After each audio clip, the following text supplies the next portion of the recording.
একটা ছেলে ছিল। স্কুলের শিক্ষক তাকে বলেছিলেন, তুই কিছুই শিখতে পারবি না, তোর মাথায় কিছু নেই।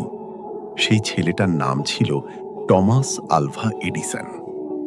একটা লোক ছিল, ব্যবসায় বারবার ফেল করেছিল, নির্বাচনে হেরেছিল ৮ বার, তার প্রিয়জন হারিয়েছিল, নিজে মানসিকভাবে ভেঙে পড়েছিল। সেই লোকটাই একদিন আমেরিকার প্রেসিডেন্ট হয়েছিলেন। নাম আব্রাহাম লিঙ্কন। একটা মেয়ে ছিল যে বলতে পারত না, শুনতেও পারত না, দেখতেও পারত না, অথচ সেই মেয়েটাই পুরো পৃথিবীকে শিখিয়ে গেছে ইচ্ছা শক্তি থাকলে অন্ধকারও আলো হয়ে যায়। নাম হেলেন কেলার।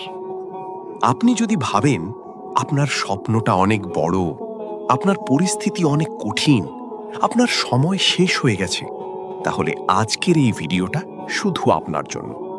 কারণ আজ আমি আপনাকে দেখাবো কেন পৃথিবীতে অসম্ভব বলে আসলে কিছুই নেই। শুধু আমরা যেটাকে অসম্ভব ভাবি, সেটা আসলে এমন একটা সম্ভাবনা যেটার জন্য আমরা এখনো যথেষ্ট চেষ্টা করিনি। তো চলুন শুরু করি এক অসাধারণ যাত্রা, যেখানে থাকবে বাস্তব গল্প, বৈজ্ঞানিক ব্যাখ্যা আর এমন কিছু কৌশল যা আপনার জীবন পুরোপুরি বদলে দিতে পারে। ভিডিওটা শেষ পর্যন্ত দেখুন, কারণ শেষ অংশে আছে এমন একটা সত্য যা আপনার চিন্তাভাবনাকেই পাল্টে দেবে। ইম্পসিবল শব্দটা নিয়ে একটা মজার তথ্য আছে। এই শব্দটার ভেতরেই লুকিয়ে আছে আই অ্যাম পসিবল, অর্থাৎ আমি সম্ভব। এটা নিছক শব্দের খেলা মনে হলেও এর পিছনে গভীর একটা সত্য লুকিয়ে আছে। মনোবিজ্ঞান বলে মানুষের মস্তিষ্ক একটা জিনিস নিয়ে সবচেয়ে বেশি ভুল করে, সেটা হলো সীমা নির্ধারণ করা। আমরা যখন বলি এটা অসম্ভব, তখন আমাদের মস্তিষ্ক সেই কাজের জন্য চেষ্টা করাই বন্ধ করে দেয়। বিজ্ঞানীরা একে বলেন সেলফ লিমিটিং বিলিফ বা স্বসীমাবদ্ধ বিশ্বাস। স্ট্যানফোর্ড ইউনিভার্সিটির মনোবিজ্ঞানী ক্যারল ডুয়েক তার গবেষণায় দেখিয়েছেন মানুষের 2 ধরনের মানসিকতা থাকে, ফিক্সড মাইন্ডসেট আর গ্রোথ মাইন্ডসেট। যারা ফিক্সড মাইন্ডসেটে বিশ্বাস করে তারা মনে করে প্রতিভা জন্মগত, চেষ্টা করে লাভ নেই। কিন্তু যারা গ্রোথ মাইন্ডসেটে বিশ্বাস করে তারা জানে মানুষ প্রতিদিন নিজেকে নতুন করে গড়ে তুলতে পারে। ইতিহাসে যত বড় বড় আবিষ্কার হয়েছে, প্রতিটার পেছনে একটা কমন জিনিস ছিল, মানুষ প্রথমে সেটাকে অসম্ভব বলেছিল। মানুষ আকাশে উড়বে, একসময় এটা ছিল হাস্যকর কল্পনা। রাইট ভ্রাতৃদ্বয় সেটাকে সত্যি করে দেখিয়েছেন। মানুষ চাঁদে যাবে, মানুষ ভেবেছিল এটা শুধু গল্প কথা। 1969 সালে নাসা সেটাকে বাস্তবে পরিণত করেছে। একটা ছোট্ট ফোনেই পুরো পৃথিবীর তথ্য ভাণ্ডার থাকবে, কয়েক দশক আগেও এটা কল্পনার বাইরে ছিল। তাহলে প্রশ্ন হলো, এই মানুষগুলো কি আমাদের চেয়ে আলাদা কোনো প্রজাতির ছিলেন? না, তারাও আমাদের মতোই মানুষ ছিলেন। পার্থক্যটা ছিল একটাই জায়গায়, তারা না শোনার পরেও থেমে যাননি। এবার একটু বিজ্ঞানের দিকে যাওয়া যাক। আমাদের মস্তিষ্কে একটা অংশ আছে যার নাম অ্যামিগডালা। এই অংশটার কাজ হলো বিপদ বুঝে সংকেত পাঠানো। হাজার হাজার বছর আগে যখন মানুষ জঙ্গলে বাস করত, তখন এই অ্যামিগডালাই মানুষকে বাঘ সিংহ থেকে বাঁচাতো।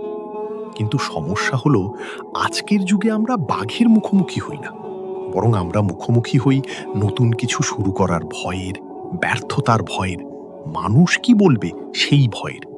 আর আমাদের মস্তিষ্ক এই মানসিক ভয়গুলোকেও ঠিক শারীরিক বিপদের মতোই ট্রিট করে। ফলে আমরা নতুন কিছু চেষ্টা করার আগেই থেমে যাই। এখানেই লুকিয়ে আছে কমফোর্ট জোনের আসল রহস্য। কমফোর্ট জোন মানে এমন একটা জায়গা যেখানে আমরা নিরাপদ বোধ করি, কিন্তু সেখানে কোনো বৃদ্ধি নেই। গবেষণা বলছে, মানুষ যখন তার কমফোর্ট জোনের বাইরে গিয়ে সামান্য অস্বস্তির মধ্যে কাজ করে, তখনই তার শেখার এবং বেড়ে ওঠার গতি সবচেয়ে বেশি হয়। একে বলা হয় অপটিমাল অ্যাংজাইটি জোন। তাহলে বুঝতেই পারছেন, অসম্ভব বলে আসলে কিছু নেই। যা আছে তা হলো আমাদের মস্তিষ্কের তৈরি করা একটা প্রতিরক্ষামূলক দেয়াল। আর সেই দেয়াল ভাঙার একমাত্র উপায় হলো বারবার সেই দেয়ালের সামনে গিয়ে দাঁড়ানো। চলো এবার কিছু বাস্তব মানুষের গল্প শুনি, যারা প্রমাণ করে দিয়েছেন পরিস্থিতি যত কঠিনই হোক, মানুষ তার ভাগ্য বদলাতে পারে। জাপানে একজন উদ্যোক্তা ছিলেন, যিনি তার প্রথম ব্যবসায় সম্পূর্ণ দেউলিয়া হয়ে গিয়েছিলেন। ঋণের বোঝায় তিনি প্রায় সব হারিয়ে ফেলেছিলেন, কিন্তু তিনি থেমে যাননি। নতুন করে শুরু করেছিলেন একটা ছোট্ট ইলেকট্রনিক্স কোম্পানি দিয়ে। বছরের পর বছর পরিশ্রম করে সেই কোম্পানি আজ বিশ্বের অন্যতম বৃহৎ প্রযুক্তি প্রতিষ্ঠানে পরিণত হয়েছে। আমাদের চারপাশেও এমন হাজারো উদাহরণ আছে। একজন কৃষকের সন্তান, যার পড়াশোনার খরচ চালানোর সামর্থ্য পরিবারের ছিল না, সে রাতে টিউশনি করে, দিনে পড়াশোনা করে একদিন দেশের সবচেয়ে বড় বিশ্ববিদ্যালয়ে চান্স পেয়েছে। একজন প্রতিবন্ধী মানুষ, যাকে সমাজ বলেছিল তুমি কিছু করতে পারবে না, সে আজ নিজের পায়ে দাঁড়িয়ে অন্যদের অনুপ্রেরণা দিচ্ছে। এই গল্পগুলোর মধ্যে একটা জিনিস কমন, তারা কেউই বলেনি আমার পরিস্থিতি ভালো ছিল তাই আমি পেরেছি, বরং তারা বলেছে আমার পরিস্থিতি খারাপ ছিল কিন্তু আমি থামিনি। মনে রাখবেন, সাফল্য কখনোই সহজ পথ দিয়ে আসে না। সাফল্য আসে তাদের কাছে যারা কঠিন পথেও হাঁটতে রাজি থাকে। এখন একটা গুরুত্বপূর্ণ প্রশ্নের উত্তর খোঁজা যাক। মানুষ কেন স্বপ্নের পথে মাঝপথে থেমে যায়? গবেষণায় দেখা গেছে বেশিরভাগ মানুষ হাল ছাড়ে 3টা কারণে। প্রথম কারণ, তাৎক্ষণিক ফলাফল না পাওয়া। আমরা চাই আজ চেষ্টা করলে কালই ফল পাব, কিন্তু বাস্তবতা হলো বড় কোনো পরিবর্তন সবসময় ধীরে ধীরে আসে। একটা বাঁশ গাছের কথা চিন্তা করুন। চীনা বাঁশ রোপণ করার পর প্রথম 4 বছর মাটির উপরে কিছুই দেখা যায় না, কিন্তু 5ম বছরে সেটা মাত্র 6 সপ্তাহে প্রায় 80 ফুট বেড়ে যায়, কারণ ওই 4 বছর ধরে সেটা মাটির নিচে শিকড় ছড়িয়েছে। আমাদের জীবনও ঠিক তেমনই। পরিশ্রমের ফল সবসময় চোখে দেখা না গেলেও সেটা ভেতরে ভেতরে ভিত্তি তৈরি করে। দ্বিতীয় কারণ, চারপাশের মানুষের নেতিবাচক কথা। যখন আপনি বড় কিছু করার স্বপ্ন দেখেন, তখন সবার আগে যারা আপনাকে থামানোর চেষ্টা করবে তারা হলো আপনার পরিচিত মানুষ, কারণ তারা নিজেরাই ভয় পায় পরিবর্তনকে। কিন্তু মনে রাখবেন, তাদের সীমাবদ্ধতা আপনার সীমাবদ্ধতা নয়। তৃতীয় কারণ, নিজের প্রতি অবিশ্বাস। সবচেয়ে বড় শত্রু বাইরে নয়, ভিতরে। নিজের সক্ষমতা নিয়ে সন্দেহ করাটাই সবচেয়ে বড় বাধা। আর এই সন্দেহ থেকে মুক্তি পাওয়ার একমাত্র উপায় হলো ছোট ছোট সাফল্য অর্জন করে নিজের প্রতি বিশ্বাস তৈরি করা। তাহলে এখন প্রশ্ন হলো, কিভাবে আমরা এই অসম্ভবের দেয়াল ভাঙব? চলুন কিছু কার্যকর কৌশল জেনে নিই, যেগুলো বাস্তব জীবনে প্রয়োগ করা যায়। 1 নম্বর কৌশল, বড় লক্ষ্যকে ছোট ছোট ধাপে ভাগ করুন। একটা বিশাল পাহাড় দেখে ভয় পাওয়া স্বাভাবিক, কিন্তু যদি আপনি প্রতিদিন একটা করে ছোট পদক্ষেপ নেন, একদিন দেখবেন আপনি চূড়ায় পৌঁছে গেছেন। বড় স্বপ্নকে ছোট ছোট লক্ষ্যে ভাগ করলে সেটা আর অসম্ভব মনে হয় না। 2 নম্বর কৌশল, প্রতিদিনের অভ্যাস তৈরি করুন। সাফল্য কোনো এক মুহূর্তের ঘটনা নয়, এটা প্রতিদিনের ছোট ছোট সিদ্ধান্তের ফল। প্রতিদিন 1% উন্নতি করলে 1 বছর পর আপনি বর্তমানের চেয়ে বহু গুণ ভালো অবস্থানে থাকবেন। 3 নম্বর কৌশল, ব্যর্থতাকে শিক্ষক হিসেবে দেখুন। প্রতিটা ব্যর্থতা আসলে একটা তথ্য দেয় কোন পথে যাওয়া উচিত না। যারা সফল হয়েছেন তারা ব্যর্থতাকে থামার কারণ নয়, বরং শেখার সুযোগ হিসেবে ব্যবহার করেছেন। 4 নম্বর কৌশল, নিজের চারপাশে ইতিবাচক পরিবেশ তৈরি করুন। যে মানুষ আপনার স্বপ্নকে সম্মান করে, যে পরিবেশ আপনাকে এগিয়ে যেতে সাহস দেয়, সেই পরিবেশে থাকুন। মনে রাখবেন, আপনি যাদের সাথে বেশি সময় কাটান তাদের চিন্তাভাবনার প্রভাব আপনার উপর পড়েই। 5 নম্বর কৌশল, নিজের কেনটা স্পষ্ট রাখুন। কেন আপনি এই লক্ষ্যে পৌঁছাতে চান সেটা যত স্পষ্ট থাকবে, কঠিন সময়েও ততই আপনি টিকে থাকতে পারবেন। শক্তিশালী কারণ থাকলে কঠিন পথও সহজ মনে হয়। মনে রাখবেন, আপনার মস্তিষ্ক আপনি যা বিশ্বাস করেন সেটাকেই সত্যি প্রমাণ করার চেষ্টা করে।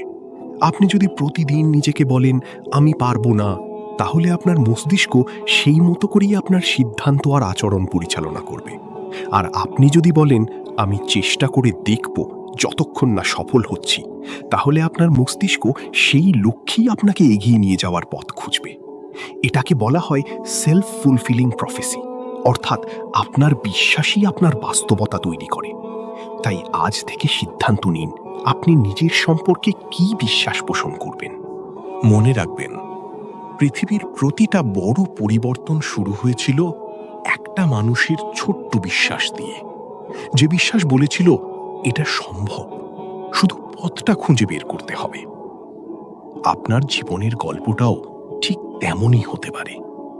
আজ যা কঠিন মনে হচ্ছে, কাল সেটাই আপনার সবচেয়ে বড় অর্জনের গল্প হয়ে উঠতে পারে।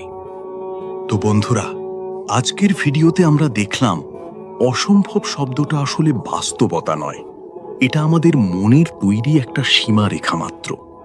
আমরা শিখলাম কেন আমাদের মস্তিষ্ক আমাদের থামিয়ে দেয়, কিভাবে বিশ্বের সফল মানুষরা সেই সীমারেখা ভেঙেছেন, আর কিভাবে আমরাও প্রতিদিনের ছোট ছোট পদক্ষেপে আমাদের স্বপ্নের দিকে এগিয়ে যেতে পারি। মনে রাখবেন, আপনার গল্পটা এখনো শেষ হয়নি। যত বড় বাধাই আসুক, যত মানুষ বলুক তুমি পারবে না, আপনার একটাই কাজ, থেমে না যাওয়া।